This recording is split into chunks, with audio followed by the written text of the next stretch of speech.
Salut les investisseurs intelligents, c'est un plaisir de vous retrouver dans cette toute nouvelle vidéo. Aujourd'hui, on fait à nouveau de l'analyse d'annonces, mais spécifiquement d'immeubles. Donc aujourd'hui, c'est un participant de ma formation qui s'appelle Quentin, qui m'a fait suivre donc deux annonces immobilières pour Nantes. Donc un immeuble à 935 000 euros et un autre immeuble à 367 000 euros. Ce sont deux biens qu'il a visités. Mais avant de me dire ce qu'il en a pensé, il veut d'abord mon avis sur les photos et sur l'annonce. Et donc je me suis dit que j'allais le faire en live avec vous. Donc, on va commencer par le moins cher des deux. On va faire le premier immeuble, donc 84 mètres carrés Nantes, une annonce qui a été publiée le 14 février dernier. Alors, je vous promets que je découvre en même temps que vous ces annonces immobilières. Ici, déjà, qu'est-ce que l'on voit? On voit que c'est une photo qui a été prise avec un téléphone portable. D'accord? Donc, c'est un agent immobilier qui n'a même pas pris le soin de tourner son, comment dire, son appareil photo pour faire de grandes photos horizontales et de belle qualité. Donc, à mon avis, on va avoir des photos un petit peu pourries. Là, il s'agit d'un immeuble de rapport, mais on ne sait pas si c'est celui-ci qui est là, si c'est celui-là qui est là. Bref, on ne sait pas trop. C'est pas génial. En tout cas, qu'est-ce que l'on voit? On voit que cet immeuble-là ou celui-là, ici, on voit qu'on a des arcades cintrées en bas. Donc ça, c'est typique de la deuxième moitié du 19e siècle. Donc ce sont deux immeubles qui ont été construits probablement, très probablement après 1850 et avant 1900. Ici, on voit qu'au niveau de l'escalier qui est ici, je vous l'agrandis là, au niveau de l'escalier et la dernière marche, elle est complètement enterrée dans le, comment dire, dans le trottoir. Donc c'est une chaussée qui a été refaite, etc., il y a très longtemps. Donc on était potentiellement avant sur une rue pavée qui a été bitumée. Bon, ça c'est pas très très important. En tout cas, ce qu'on voit, c'est qu'il n'y a aucune aération, il n'y a pas de bouche, il n'y a rien. Donc il n'y a ni vide sanitaire ni sous-sol. Donc on est ici, en tout cas sur cet immeuble-là, sur un immeuble de, comment dire, de moyenne qualité. C'est-à-dire que c'est un bâtiment qui ne devait pas être fait pour loger des notables ou quoi, et c'était fait pour noter, enfin comment dire, pour loger des gens qui n'avaient pas forcément beaucoup de moyens. Ici, on voit au niveau de l'arcade qu'il y avait auparavant une entrée qui a été bouchée, qui a été fermée, hein, parce qu'on ne faisait pas de fenêtre avec arcade comme ça. Voilà, c'est tout ce qu'on peut voir ici sur la photo. Les gouttières sont en bon état, ici et là. On est sur des façades régulières, il n'y a pas plus d'informations à tirer que ça sur cette photo. On va donc passer à la photo suivante. Ici, donc, une cuisine, donc dans un appartement qui a été visiblement refait il y a très peu de temps. Ici, qu'est-ce que l'on voit déjà? On voit, moi, il y a deux choses qui me sautent aux yeux. On voit que c'est du bas de gamme. Pourquoi c'est du bas de gamme? Parce que déjà, on a un sol en revêtement plastique. On n'a même pas de parquet, on n'a pas de carrelage, on n'a rien. On est venu mettre un sol ici pour cacher en fait ce qu'il y avait en dessous. Peut-être que c'est une division et qu'avant il y avait du parquet comme ça se faisait dans le temps et on n'a pas voulu forcément refaire les choses comme il faut, donc on a simplement mis un revêtement plastique. Alors on a peut-être mis aussi un revêtement plastique parce qu'on n'avait pas le choix. Si on avait mis un revêtement carrelage sur du parquet, le parquet c'est quand même des sols qui sont souples, qui sont légers, donc ça veut dire que c'est un bâtiment qui n'aurait peut-être pas pu supporter le poids du carrelage. Donc on a fait, comment dire, que lorsque vous carrelez un sol, vous pouvez rajouter presque 50 kg par mètre carré, et encore c'est léger, entre la colle, le carrelage, le matériau, etc., ça peut être bien plus. Donc ici, peut-être qu'on est dans un appartement qui a été divisé. Ensuite, on s'aperçoit qu'il manque beaucoup de prises de courant, puisque regardez, pour connecter électriquement cette cafetière qui est là, ici, on voit le fil électrique qui passe et on a une multiprise qui est là. Donc une multiprise qui est à côté de la plaque de cuisson, c'est pas terrible. En plus, la plaque de cuisson qui a été posée à cheval sur la jointure ici, c'est pas forcément terrible. Ça montre que ça n'a pas forcément été fait avec beaucoup de moyens. Ici, un évier qui est assez simple.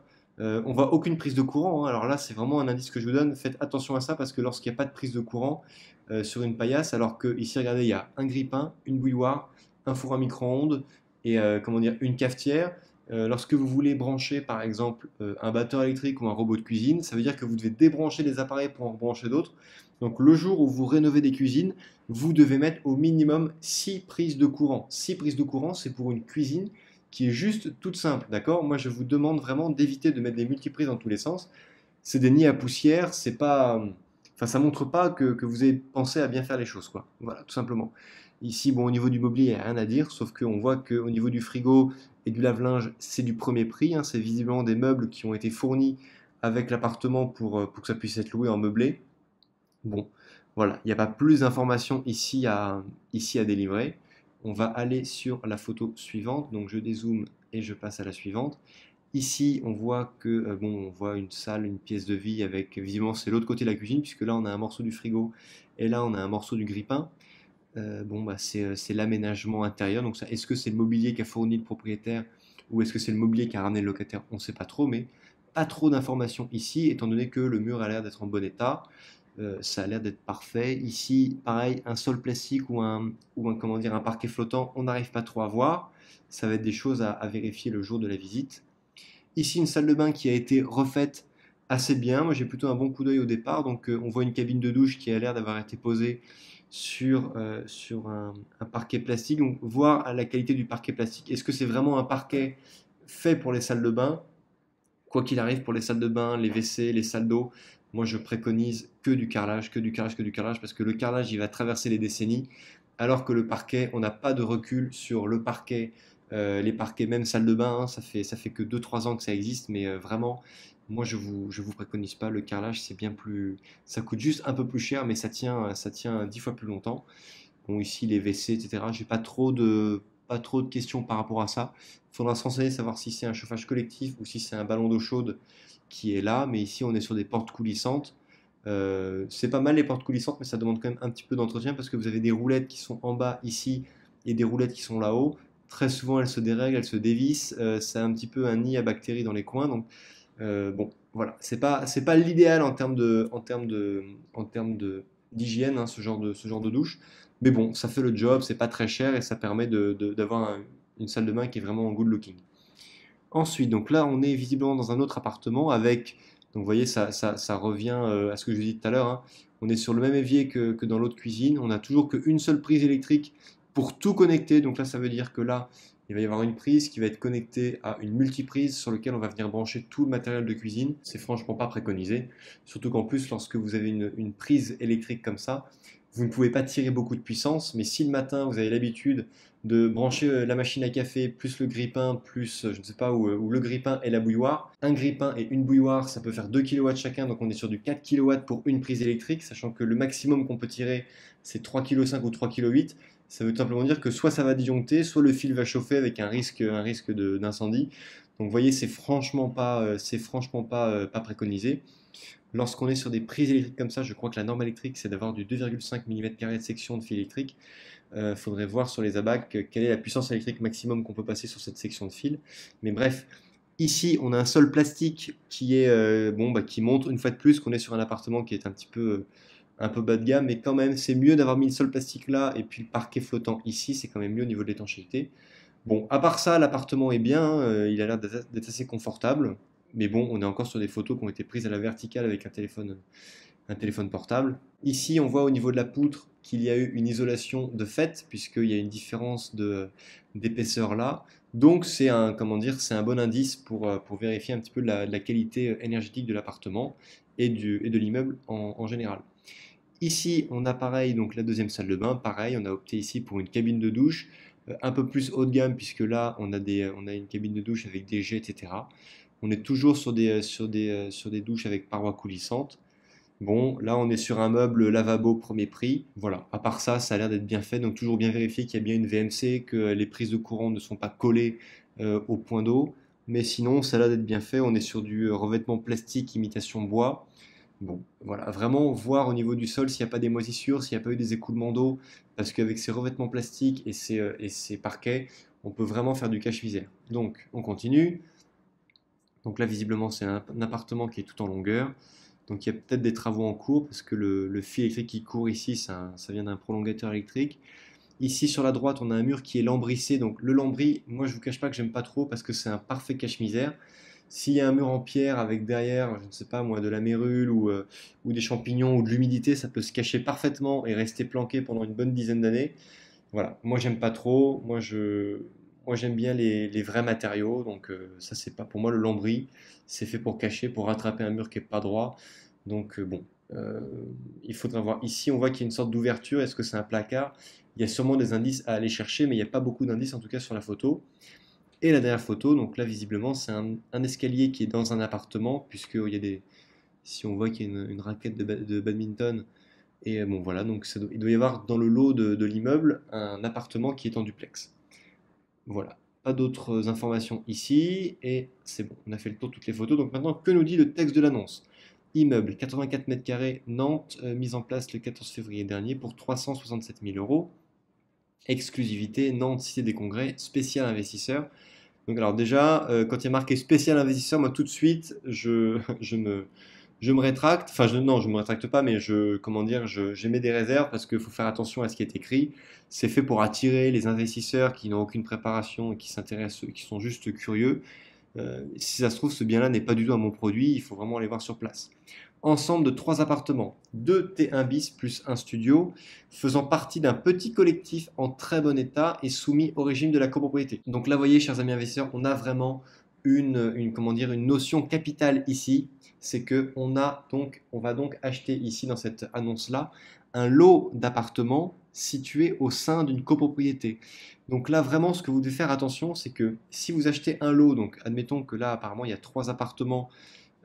Ici, on voit à propos de la copropriété, nombre de lots 4. Donc si vous achetez 3 appartements sur les 4 lots de la copropriété, admettons que vous achetez les 3 appartements qui sont ici et que la copro comprend aussi le local commercial qui n'est pas à vendre, eh bien ça veut dire que vous allez potentiellement acheter 75% de l'immeuble. 75% de l'immeuble, ça veut dire que lorsqu'il y aura des travaux à payer, vous allez donc payer 75% de la facture. Jusque-là, tout va bien, sauf que comme ce bien-là est soumis au régime de la copropriété, comme c'est écrit juste ici, là, je vous le souligne, eh bien, il faut savoir que la législation française plafonne le pouvoir de décision des copropriétaires majoritaires à la somme des voix des autres parties. Ça veut dire qu'en gros, ici, votre pouvoir de décision est plafonné à 50%. Donc, vous allez acheter 75% de l'immeuble, mais votre pouvoir de décision ne sera que de 50%. En revanche, s'il y a 80 000 euros de travaux de toiture à faire, eh bien c'est 80 000 euros de toiture à faire qui sont à payer par la copropriété. Vous avez donc un pouvoir de décision de 50%, mais vous aurez 75% de la facture à régler. Donc vous devez faire vraiment extrêmement attention. Si vous trouvez que c'est une information qui est importante, c'est vraiment là le moment de liker cette vidéo. Donc moi, lorsque j'achète des lots des lots d'appartements dans un immeuble, et ça m'est arrivé par 2 fois, eh bien je n'achète que des lots dont je serai minoritaire en termes de copropriété. Donc là, si la copropriété était constituée de 15 ou 20 lots et que vous en achetez 3 ou 4, bon bah tout va bien parce que quoi qu'il arrive au niveau de la copro, vous aurez moins de 50%. Donc vraiment, moi ce que je vous demanderais de respecter, c'est d'avoir toujours des tantièmes de copropriété qui sont égaux à vos tantièmes, je dirais, de pouvoir de décision. Vous achetez 30% de l'immeuble, votre poids dans les assemblées générales de copro, c'est 30%. En revanche, si vous achetez 75% de l'immeuble, votre poids de décision dans les assemblées générales de copro, c'est plafonné à 50%. Donc vraiment, limiter ça, ça peut vraiment être très très dangereux. Revenu annuel loyer, donc 18 540 euros. Donc 18 540 euros vendus à 365 000 euros. Ça fait en gros, ça fait moins de 5% brut de renta, donc il va falloir faire une énorme négo. Mais bon, on ne connaît pas le contexte de la vente. Il est possible d'acheter cet immeuble petit prix, hein. Moi, ça m'est arrivé d'acheter des biens qui étaient à 40% de la mise à prix. Donc ça ne me ferait pas peur. Même si effectivement il y a de très très grandes chances d'essuyer un refus, mais il faut voir si on ne peut pas augmenter les loyers, si on ne peut pas négocier avec avec le vendeur. Là, en tout cas, le fait que ce soit un lot d'appartements et pas l'immeuble en totalité, ça vient vraiment, vraiment faire baisser le prix de l'ensemble.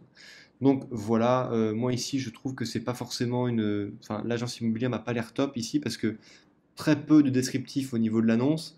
Et puis des photos prises avec un smartphone à la verticale, elles n'ont même pas été prises à l'horizontale.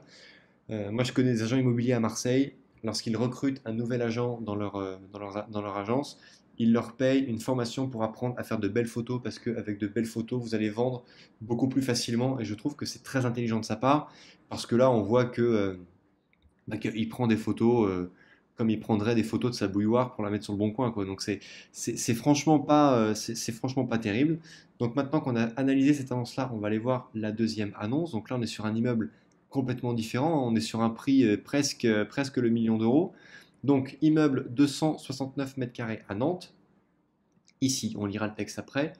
Donc on voit un immeuble de belle qualité, on voit que c'est un immeuble qui a été construit entre 1930 et 1940 parce que on voit qu'on est art déco, on voit au niveau des ferronneries là-haut et au niveau des acrotères là qui ont été faits avec un certain style qui correspond vraiment à l'époque Art déco, donc entre 1925 et 1940. En tout cas, ça a été construit entre les deux, entre la Première et la Seconde Guerre mondiale. Donc là, visiblement, ça a été ravalé, hein, ça peut pas être d'origine, ça c'est certain. Il y a un jardin. Bon, on est mitoyen avec une maison qui a l'air d'être très bien tenue. Ici, c'est un bâtiment qui doit appartenir, comment dire, à l'ensemble immobilier, avec ici une porte. Donc, est-ce que c'est une dépendance qui est louée à l'appartement qui est là, ou est-ce que c'est comment dire, ici un appartement qui est, enfin, le bout du couloir avec un autre appartement ici. On va voir après ce qu'il y a d'autre. Mais en tout cas, ici, la gouttière est en très bon état. Tout a l'air d'être bien fait, l'appartement bien rangé, le jardin a l'air d'être bien entretenu. C'est plutôt intéressant. Ensuite, donc là c'est le revers de la photo. Donc là on voit que ce sont des box qui ont été mis à disposition probablement des locataires. Donc s'il y en a 6, ça veut dire qu'il y a potentiellement 6 locataires. Ici le mur qui est en bon état, les tuiles qui sont propres, le jardin qui est entretenu. Non, là je vois pas de problème. Ici, c'est dommage, on voit pas forcément au-dessus. On voit pas forcément au-dessus, mais j'ai l'impression quand même que c'est des plaques en fibrociment. Donc c'est des plaques qui contiennent de l'amiante. Faites attention à ça. Le jour où elles seront abîmées, il faudra vraiment les remplacer. Ça se répare pas, hein. Ça se démonte et ça se change. C'est pas du tout rédhibitoire. Il faut simplement le savoir au moment où vous achetez. Voilà ce que ça nous dit ici. Là, on aurait pu un petit peu estimer l'heure, mais on ne peut pas trop savoir à quelle heure ça a été pris. On a l'impression que c'est plutôt une photo qui a été prise soit tôt le matin, soit en fin de soirée, mais ça nous aide pas à déterminer comment dire, l'orientation du bâtiment. Bref, ici un premier appartement. Donc là, on est toujours dans le style Art déco avec une cheminée en marbre, avec des, comment dire, un style un petit peu cubique, comme vraiment ça se faisait à l'époque. Ici, le miroir, pareil. Là, on voit qu'on a du double vitrage. Donc forcément, c'est pas du vitrage d'origine. Ici, on doit avoir un système avec un chauffage central. Visiblement, ça doit être un des appartements du rez-de-chaussée, puisqu'on voit ici au loin comment dire, des arbres dehors qui ont l'air assez bas. Bon, voilà, une belle pièce à vivre des dalles qui ont été mises au plafond. Donc là, c'est peut-être des dalles qui ont été mises pour un petit peu le côté acoustique, pour isoler le bruit des talons, comment dire, de l'étage juste au-dessus. Bon, voilà, pas d'informations en plus. Le carrelage a été bien posé, ça a l'air d'être propre. Photo suivante. Alors ici, une photo des parties communes. J'aime beaucoup les photos des parties communes parce que ça donne vraiment une idée du standing de l'immeuble. Là, on voit que c'est un immeuble déjà haut de gamme qui a été construit à l'époque. On a une belle hauteur sous plafond parce qu'on doit avoir déjà un peu plus de 2 mètres au-dessus des portes, plus 1 mètre. Donc on a plus de, enfin, on a au moins 3 mètres sous plafond ici au niveau de cet étage-là. Ici, on a un placard, mais qui est simplement un habillage des gaines techniques. Donc, il doit y avoir à l'intérieur compteur d'eau, compteur d'électricité, compteur de gaz des deux appartements. Ou alors, c'est peut-être un appartement ici qui communique avec là, et puis il y a une entrée de service et une entrée propriétaire. Peut-être qu'ici, il y a un débarras avec un local ménage, on ne sait pas trop. Ici, on voit un sol revêtement PVC.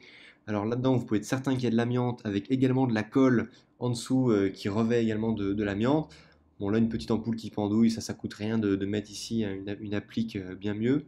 Mais bon, voilà, au niveau des parties communes, c'est plutôt pas mal. On voit que les appartements, on voit que c'est clean. Pas de problème là. Bon, après, tout ce qui est tuyaux, électricité, câbles, etc., c'est toujours apparent, hein. Ça, c'est pas forcément très beau, mais ça peut se cacher avec un coffrage ou des gaines plastiques bien faites. Ici, on voit au niveau du côté que ce sont un revêtement en papier peint, d'accord, c'est pas le mur d'origine. Donc le papier peint, ça, c'est un parfait cache-misère, mais bon, ça peut faire un rendu fini qui est bien. Voilà, j'ai pas d'informations à donner plus là par rapport à ce que ça donne sur le bâtiment. En tout cas, je vous confirme que c'est bien un immeuble qui a été construit entre 1925 et 1940, c'est certain. Donc, ici, photo suivante. Là, on a la photo d'une cuisine. Donc, ici, on a le chauffe-eau. Donc, on n'est pas sur un chauffage collectif, on est sur des chauffages individuels lorsqu'on voit le chauffage comme ça. Ici, revêtement carrelage. Là, c'est probablement un mur qui a été percé pour donner accès à la cuisine. Donc, il devait y avoir ici un autre accès ou peut-être qu'il y avait simplement une porte. Donc, il faudra vérifier que le mur a bien été sécurisé parce que dans le bâtiment, toutes les cloisons construites avant les années 1950 sont toutes, je dirais même 1955, 1960, toutes les cloisons sont porteuses. Donc ici, s'il y avait une cloison, elle était forcément porteuse avant, et vous devez vous assurer que la personne qui a bien mis ça, elle a bien ici doublé avec une poutre, qu'elle a bien fait, enfin qu'elle a fait bien son travail. sauf si on est évidemment au dernier étage et qu'il n'y a que la charpente à supporter. Mais imaginons vous êtes au premier étage, il y a encore 4 ou 5 étages à supporter au-dessus, il faut des murs solides. Donc voilà, d'ailleurs, petit conseil en passant, si vous voulez abattre un mur dans un appartement, dans un immeuble que vous possédez, faites appel systématiquement à un ingénieur béton qui va vous dire si oui ou non le mur est porteur, et si oui ou non, il faut le doubler avec un IPN, avec un système de poteau-poutre, mais voilà, faites attention à ça. Bon, après, au niveau de la cuisine, pas d'informations en plus. Ça a été meublé de manière très très simple avec des meubles premier prix. Mais bon, ça a l'air quand même d'être très sain, d'être assez bien fait. Pas de remarques supplémentaires. Ici, on voit donc visiblement c'est un autre appartement. Alors là, moi, il y a un truc qui me choque d'entrée de jeu. Regardez là. Là, vous avez une chaudière gaz. Donc là, pas de souci au niveau de la chaudière gaz, hein. Il y a l'évacuation qui a l'air d'être bien faite, etc. Mais vous avez un tuyau souple qui est là, qui a l'air d'être raccordé assez sauvagement au niveau de l'alimentation du brûleur de la chaudière, qui vient alimenter, comment dire, en gaz, j'ai l'impression, la gazinière qui est ici, avec comment dire, les différents ronds à gaz et puis potentiellement un four à gaz. Donc ça, faire cuire ici avec des flammes au-dessus du tuyau de gaz, c'est 100% interdit. Donc voilà, moi quand je vois ça, donc ça me retient pas pour acheter, mais je demande impérativement aux propriétaires vendeurs de remettre aux normes, parce que ça au niveau des diagnostics gaz, ça va vraiment être rédhibitoire. Je veux dire, vous allez avoir une sorte d'alerte rouge par le diagnostiqueur. Ici, au niveau de l'isolation, on voit que c'est un mur qui n'a pas été isolé, hein, c'est l'épaisseur du mur d'origine. La fenêtre a été isolée, mais quand je vois des fenêtres qui ont été isolées comme ça, c'est vraiment rien du tout par rapport aux déperditions énergétiques que vous allez avoir par rapport au mur qui est là. Même si le mur est épais, ce sera quand même une passoire thermique.